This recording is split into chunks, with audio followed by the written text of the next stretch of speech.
आज की वीडियो में मैं आपको बताने वाला हूं कि अगर आप भी प्लानिंग कर रहे हो इलेक्ट्रिक स्कूटी लेने का या फिर पेट्रोल स्कूटी लेने का। इस वीडियो में मैं आपको बताऊंगा कि आपको इलेक्ट्रिक स्कूटी क्यों लेना चाहिए और क्यों नहीं लेना चाहिए। ये भी बताऊंगा कि किनको ये इलेक्ट्रिक स्कूटी लेनी चाहिए और किनको इलेक्ट्रिक स्कूटी नहीं लेनी चाहिए। इसी का मैं कुछ आपको रीजन बताऊंगा और उस रीजन से आप जो है वो रिलेट करके आप देख सकते हो कि क्या ये आपके लिए प्रॉपर फिट बैठ रहा है या नहीं, ये सुटेबल हो पा रहा है या फिर पेट्रोल ही लेना चाहिए। तो शुरू करते हैं अपने इस वीडियो को।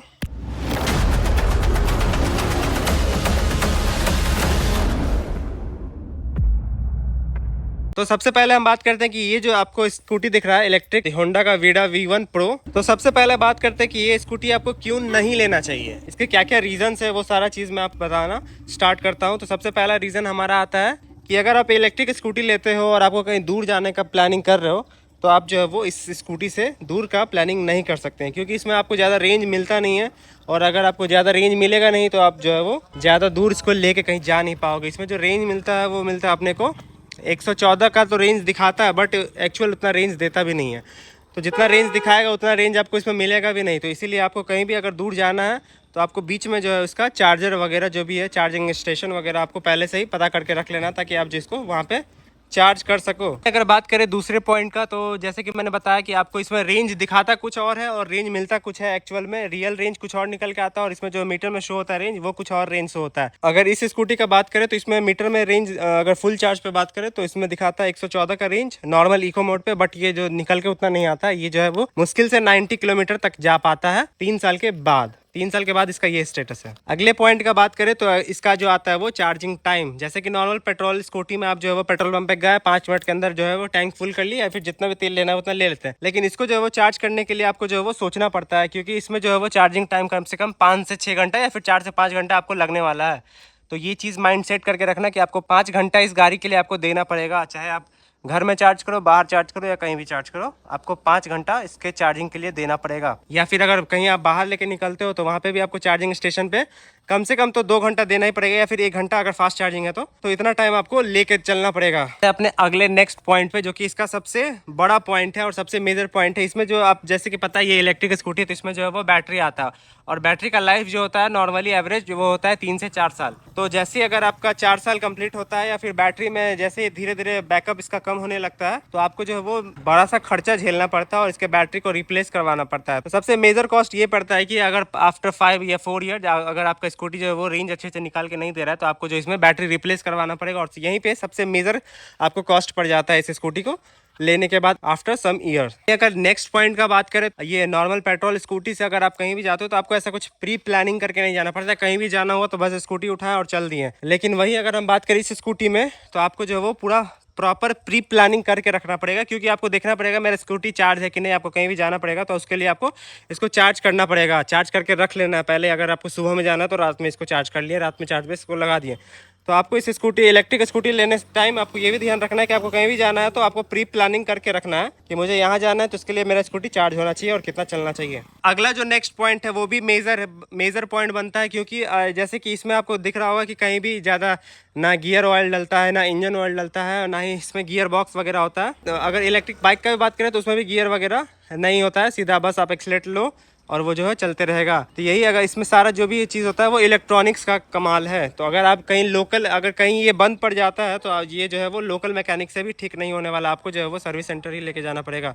तो ये भी एक दिक्कत निकल के आता है कि इसको जो पेट्रोल स्कूटी को तो आप जो कहीं भी बाहर मैकेनिक से छिड़वा के आप ठीक करवा सकते हो, लेकिन इसको जो है वो मुश्किल से ही आपको कहीं जो है वो ठीक हो जाए बाहर में, नहीं तो इसका सारा जो भी इलेक्ट्रॉनिक कंपोनेंट्स इसमें जो भी होता है आपको सर्विस सेंटर पे ही अवेलेबल मिलने वाला है, बाहर तो इसका स्पेयर पार्ट मिलने से रहा ही। आते हैं अपने नेक्स्ट पॉइंट पे। इस स्कूटी का अगर बात करें तो जैसे कि कुछ टाइम के बाद आप इलेक्ट्रिक स्कूटी लेते हो और कुछ टाइम के बाद यूज़ करते हो, अगर आपका मन किया बेचने का तो इसका ये डिसाइडेड नहीं है कि इस स्कूटी में आपको जो है वो कितना रीसेल वैल्यू मिलता है। इसका जो है वो कोई कुछ फिक्स नहीं है कि कौन आदमी आपको कितना इसका रीसेल वैल्यू देगा, कोई कुछ देगा कोई कुछ देगा। तो इसका कुछ ऐसा डिसाइडेड नहीं होता कि इसमें आपको ज़्यादा रीसेल वैल्यू मिलने वाला है। इसका अनसर्टेन वैल्यू आपको मिल सकता है, कोई ज़्यादा भी दे सकता है, लेकिन ऐसे तो मार्केट में देखा जाता है कि इसका रीसेल वैल्यू कम ही रहता है। अगर अपने अगले पॉइंट पर बात करें, इलेक्ट्रिक स्कूटी में आपको वेदर का भी बहुत ज़्यादा ख्याल रखना पड़ता है। जैसे अगर गर्मी का टाइम है तो इसका जो है वो बैटरी बहुत ज़्यादा ड्रेन जल्दी होता है, और अगर ठंडा का और वहीं अगर हम ठंडा का बात करें तो इसका जो है वो बैटरी थोड़ा सा बैकअप आपको अच्छा देखने को मिलेगा। गर्मी में जो है वो बैटरी बहुत जल्दी ड्रेन होता है, तो ये चीज़ भी आपको दिखना है। तो ये चीज़ सारा चीज़ आपको ध्यान में रखते हुए आपको इलेक्ट्रिक स्कूटी जो है वो कंसीडर करना है अगर आप लेने का प्लान कर रहे हो। तो अब आते हैं अपने दूसरे पार्ट पे कि ये आपको इस इलेक्ट्रिक स्कूटी क्यों लेनी चाहिए। ये सारा जो भी पॉइंट था ये मैंने बताया कि क्यों नहीं लेनी चाहिए। अब मैं आपको बताऊंगा कि क्यों लेनी चाहिए। सबको पता है कि इलेक्ट्रिक स्कूटी लेने का सबसे मेन फायदा होता है कि आपका जो है वो पेट्रोल कॉस्ट बचता है। कहीं भी आप जाते हो डे टू डे लाइफ के लिए तो आपका जो है वो पेट्रोल बहुत ज़्यादा सेविंग होता है। पेट्रोल कॉस्ट का काफ़ी ज़्यादा सेव कर लेते हो आप, जो इसमें कि पेट्रोल तो डालना है, बैटरी चार्ज करना है, बैटरी चार्ज किया और निकल पड़े, तो पेट्रोल का खर्चा आपका सबसे बचता है। दूसरा वही अगर हम बात करें अपने पॉइंट का, तो इसमें जो है वो मेंटेनेंस का ज़्यादा कुछ झंझट है नहीं। टाइम टू टाइम मेंटेनेंस का ज़्यादा इसमें टेंट्रम है नहीं, क्योंकि इसमें तो नहीं गियर ऑयल आता है, ना क्लच है, या कुछ भी नहीं है। सीधा बस ले जाओ सर्विस सेंटर पे, वो आपका रेगुलर जो भी इसका चेकअप वगैरह होता है, टायर वगैरह ब्रेक वगैरह एडजस्ट करके आपको दे देंगे। इसमें ऐसा कुछ सर्विस करने को रहता ही नहीं है, तो सर्विस कॉस्ट भी आपका बहुत ज़्यादा बचता है और सर्विस टाइम भी बचता है इसमें। अगले पॉइंट का अगर बात करें तो इस स्कूटी में आपको जो है वो काफ़ी ज़्यादा पंच मिलता है। अगर आप एक्सेलरेट करते हो तो काफ़ी ज़्यादा ये जल्दी पेट्रोल स्कूटी को तो ये कहाँ पीछे छोड़ेगा ये तो नहीं पता, बट ये काफ़ी ज़्यादा जल्दी आपको एक्सेलरेशन इसमें आपको मिल जाता है, काफ़ी जल्दी स्पीड पकड़ लेता है। और वहीं अगर अगले पॉइंट का बात करें तो इसमें जो है वो आपको जैसे कि पता है कि इसमें तो साइलेंसर आता नहीं, इंजन आता ही नहीं, तो स्टार्ट होगा तो आवाज़ होगा नहीं। तो इसमें जो है वो आपको साइलेंट एक तो मिल जाता है, इंजन काफ़ी ज़्यादा साइलेंट रहता है, आपको कुछ भी ज़्यादा नॉइजी फील नहीं होगा, तो बस आप साइलेंटली कहीं भी जा सकते हो। बस ये इसमें यही एक होता है कि इसका जो मोटर हाई स्पीड पर थोड़ा बहुत हल्का हल्का ये आवाज़ आपको सुनने को मिलेगा, जैसे ई रिक्शा वगैरह में आता है, इसमें तो बहुत ज़्यादा आता है लेकिन इसमें बहुत कम आता है। और वही अगर हम अगले पॉइंट का बात करें तो इसमें आपको एक मिलता है एकदम स्मूथ राइड। जैसे कि पेट्रोल स्कूटी में आपको ज़्यादा झटका भी महसूस होता है, ये सारा चीज़ महसूस होता है, बंद हो गया, चालू हो गया, लेकिन इसमें अगर आप इसको जब ड्राइव करते हो तो आपको एक स्मूथ राइड मिलता है।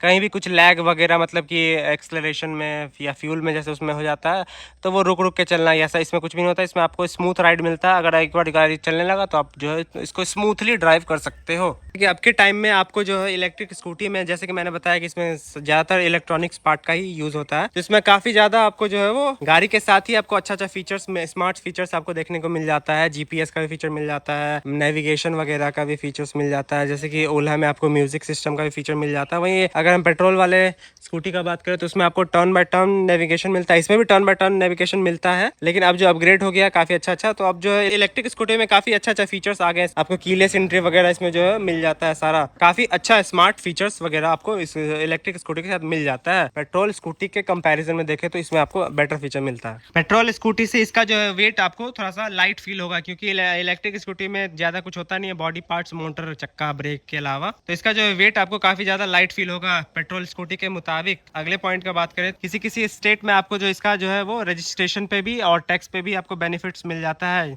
आरटीओ चार्जेस वगैरह शायद नहीं लगता है मेरे हिसाब से, बट टैक्सेस और रजिस्ट्रेशन में कुछ तो बेनिफिट इसका मिलता है। पहले तो सब्सिडी भी मिलता था, अब जो है सब्सिडी नहीं मिलता है, बट जो है आपको टैक्स वगैरह में बेनिफिट्स काफ़ी ज़्यादा मिल जाता है। तो यही सारे पॉइंट्स थे कि आपको स्कूटी ये क्यों लेना चाहिए, इलेक्ट्रिक स्कूटी। और अब मैं बताऊंगा कि किन को लेनी चाहिए और किन को नहीं लेनी चाहिए ये इलेक्ट्रिक स्कूटी। तो शुरू करते हैं। सबसे पहले तो मैं बताता हूँ कि किन को ये लेनी चाहिए। अगर आपका डेली का ट्रैवल ज़्यादा नहीं है, बस 20 से 40 किलोमीटर या 50 किलोमीटर है, उस रेंज पे डिपेंड करता है, बट थोड़ा ही ज़्यादा है, ज़्यादा ट्रैवल का ज़्यादा झंझट नहीं है। डे टू डे लाइफ में आप डेली जो है वो थोड़ा ही ट्रैवल करते हो, या फिर सिटी राइड वगैरह करते हो, नॉर्मल मार्केट वगैरह जाते हो, या फिर ऑफिस आपके घर के जस्ट बगल में ही है, ज़्यादा दूर नहीं है, मतलब 20-25-30 किलोमीटर के आसपास, तो ये इलेक्ट्रिक स्कूटी जो है वो आपके लिए बेस्ट हो सकता है कि आपका जो है पेट्रोल कॉस्ट काफ़ी ज़्यादा बचने वाला है, तो आप जो है वो ले सकते हैं। वही अगर आपका डेली का ट्रैवल बहुत ज़्यादा है तो फिर आप ये इसको रिकमेंड मत करना। और किन को लेनी चाहिए, तो जैसे कि कोई अगर रेंट पे रह रहा है तो ये स्कूटी लेने से पहले उनको ये भी देखना पड़ेगा कि आपके जो घर के बाहर है या फिर जो भी आप गाड़ी जहाँ पे भी पार्क करोगे तो वहाँ पे आपका जो है वो चार्जिंग पोर्ट अवेलेबल है, आप वहाँ पे जो है इसको चार्ज पे लगा सकते हो कि नहीं, ये भी आपको देख लेना। अगर अपना घर है तो आप तो कहीं भी इसको चार्ज पे कर सकते हो, बट वही अगर आप रेंट पे रहते हो, अपार्टमेंट में रहते हो, तो वो चीज़ आपको एक पहले से देख लेना है लेने से पहले। कि मैंने बताया कि अगर आप सिटी राइड ज़्यादा करते हो तो ये आपके लिए बेस्ट हो सकता है। और अगर हम बात करें कि किन को लेनी चाहिए, तो जैसे कि मैं बताऊं कि ये अभी मैं जो हूँ गुड़गांव वाले एरिया में हूँ, तो यहाँ काफ़ी ज़्यादा ट्रैफिक देखने को मिलता है। तो अगर आपको भी ट्रैफिक का बहुत ज़्यादा ही सामना करने को मिलता है तो ये स्कूटी आपके लिए बेस्ट होगा, क्योंकि पेट्रोल वाले स्कूटर या बाइक में जो भी होता है वो आपको स्टार्ट करना पड़ेगा, बंद करना पड़ेगा। अगर आप स्टार्ट छोड़ते हो तो पेट्रोल भी वहाँ पे कंज्यूम होता है, बट यहाँ पे जो है ये आपको बेनिफिट मिलता है कि इसका जो बैटरी कंज्यूम नहीं होता है। अगर आप ट्रैफिक में भी 5 मिनट भी खड़े हो तो इसका जो है वो रेंज गिरता नहीं है ट्रैफिक में, तो ये इसमें एक बहुत ही बेस्ट चीज़ मिलता है आपको। बताता हूँ कि ये स्कूटी किन को नहीं लेनी चाहिए। अगर आपका ट्रैवल रोज का ट्रैवल अगर ज़्यादा है, जैसे कि मैं बताऊँ कि 50-60 किलोमीटर आपको रोज़ जाना है फिर आना है, तो इसके रेंज से काफ़ी ज़्यादा हो जाता है। फिर तो आपको पेट्रोल स्कूटी ही लेना पड़ेगा, क्योंकि इसमें तो रेंज उतना आता नहीं है। अगर ऐसा कोई इलेक्ट्रिक स्कूटी है जिसमें रेंज आपके ट्रैवल से ज़्यादा मिलता है, फिर आप जो है वो उसको कंसिडर कर सकते हो। लेकिन अगर आपको ज़्यादा ट्रैवल करना पड़ता है, आप कहीं भी अनप्लान जाते हो, तो फिर आपके लिए सही नहीं है।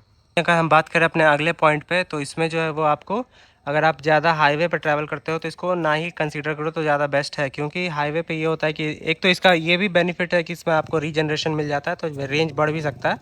बट हाईवे पे ये इसको कंसीडर ना ही करें तो ज़्यादा, क्योंकि हाईवे पे आप कहीं भी जाओगे तो दूर ही निकलोगे, लेकिन ये जो है वो ज़्यादा दूर तक जा नहीं पाएगा।